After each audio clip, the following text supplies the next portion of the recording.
Do nono ano, vamos continuar aqui, né? Então você tem aqui outra lei que foi instituída aí, página 57. A gente já viu aí a lei seca, né? Que acabou não dando muito certo, acabou estimulando novos crimes, né? Você tem aí também uma lei que fala sobre imigração, ou seja, proibir algumas imigrações. Isso é típico dos Estados Unidos, né? Querer proibir a entrada de outros povos no seu território, né? Inclusive agora com Donald Trump, você também está vendo um pouco dessa política de combate à imigração, né? Essa tentativa de combate à imigração na década de 20, né, que tinha como justificativa proteger os empregos dos americanos, na verdade também tinha outra intenção por trás dela. Na verdade, a grande intenção dessa lei de imigração nos Estados Unidos aí da década de 20 era também a de barrar algumas ideologias, né? Algumas ideologias ali que eram contra o capitalismo, como as ideologias, por exemplo, da Revolução Russa, as ideologias comunistas, socialistas, que vinham lá da Revolução Russa. Então isso também era uma forma de você barrar um pouco a entrada dessas ideias nos Estados Unidos, né? Então você tem aí essa lei de imigração, certo? O principal porto de entrada de imigrantes europeus nos Estados Unidos, no início da metade, ficava em Ellis Island, ilha na cidade de Nova York, próxima onde foi instalada a Estátua da Liberdade. Então você tem essa lei de imigrantes, né? Na página 58 vocês têm aí a crise de 29, é a crise de fato, né? Em 29, essa crise estoura nos Estados Unidos e acaba afetando o mundo inteiro, né?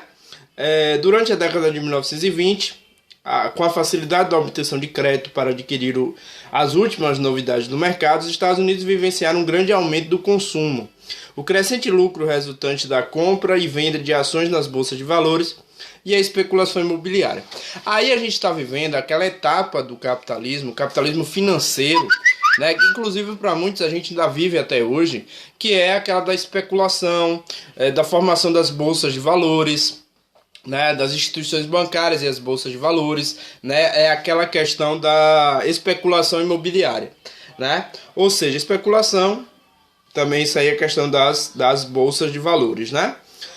O crescimento econômico que alimentava essa sensação, no entanto, não durou toda a década. Conforme a economia europeia recuperava-se, a produção industrial era retomada, a demanda externa dos Estados Unidos diminuía consideravelmente. Ou seja, o que é que vai acontecer aqui para essa crise de fato acontecer, né? Você tem aí os Estados Unidos produzindo para o mundo inteiro, né? Os Estados Unidos produziam para o mundo inteiro a partir da crise do campo industrial europeu. Ele passa a produzir para a Europa e também para a América Latina e para o mundo inteiro. Só que a partir do momento que a década de 20 ela vai aumentando ali, você tem ali na década de 20, a partir de 1925, as coisas vão começando a se reorganizar na Europa, a Europa começa a produzir também. A Europa passa também a produzir, né? E com essa produção da Europa, logicamente que os Estados Unidos também está produzindo em altíssima escala. E isso aí vai gerar o quê?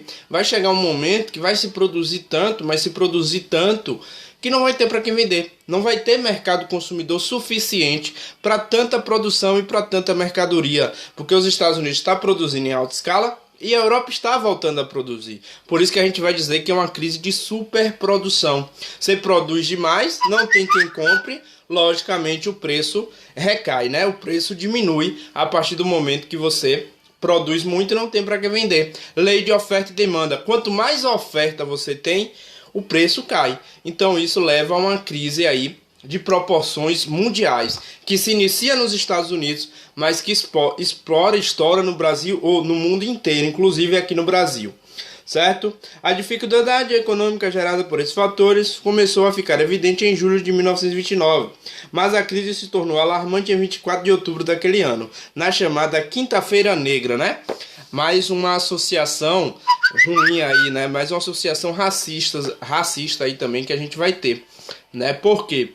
Porque você tem aí a questão ruim ser questão negra, né? Isso também é uma questão racista, certo? Quinta-feira Negra, por quê? Porque é algo ruim. Então, é uma associação meio racista aí alguns termos que era comum naquela época, porque você tinha um país americano, principalmente os Estados Unidos, bastante preconceituoso, bastante racista, né?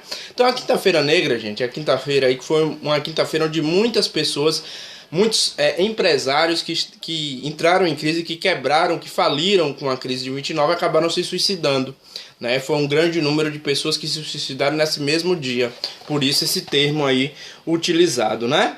Houve a quebra da Bolsa de Nova York, né? A Bolsa quebrou e isso gerou uma crise nos Estados Unidos que se espalhou para o mundo inteiro. Beleza?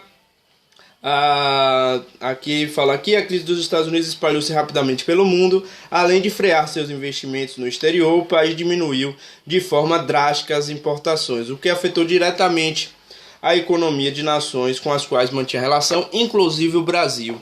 Um dos primeiros produtos que os Estados Unidos param de comprar é o café brasileiro. O grande produto brasileiro nesse período aí é o café. E os Estados Unidos, a partir do momento da crise, não só os Estados Unidos como a Europa também, um dos primeiros produtos que eles deixam de comprar é o café. Porque o café não é visto como um produto essencial na nossa alimentação. Na nossa cesta básica, os produtos essenciais é arroz, feijão, farinha, proteína, né, ovo, carne, certo?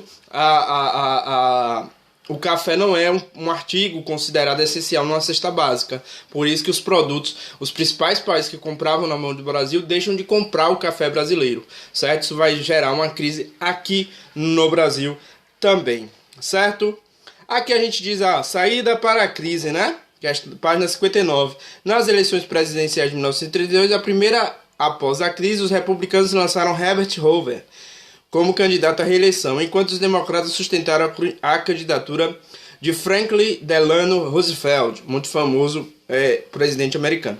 Roosevelt, que era aconselhado por um grupo de jovens administradores e economistas chamado Brian Strutt, tinha uma visão diferente do seu opositor para contornar os problemas pelos quais o país passava. A principal promessa de sua campanha era a intervenção do Estado na economia e a criação de empregos, que mais tarde foi batizado como New Deal, né? Novo Acordo. Apesar de Hoover afirmar essas propostas só agravariam a situação, o povo norte-americano confiou e elegeu Roosevelt. Isso é uma questão que o capitalismo não prega, a intervenção do Estado na economia. Então, de certa forma, Roosevelt vem com uma proposta totalmente diferente do que os Estados Unidos pensavam. E ele acaba vencendo. Era um momento de crise, era um momento de apostar em qualquer ideia que pudesse superar a crise, né, dessa crise aí. Com a contratação de trabalhadores, o governo Roosevelt conseguiu minimizar os efeitos. Ou seja, ele consegue minimizar os efeitos.